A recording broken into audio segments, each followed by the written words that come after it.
खाला दही पिया लागी सही पिया काहे करेला तू नहीं नहीं पिया। ओहो कितना मानती हो यार। मन मन भूत जाइब मोटाई हो दादा मुँह छोटा बकई से घोटाई हो दादा।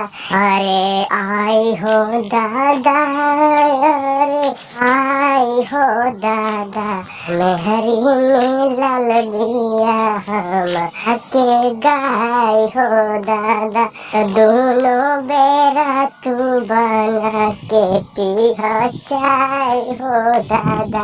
मिलत खीरे बाहो हाँ पनीरे बाहो ऐसन वाइफ से लाइफ अमीरे बाहो ऐसन वाइफ से लाइफ अमीरे बाहो।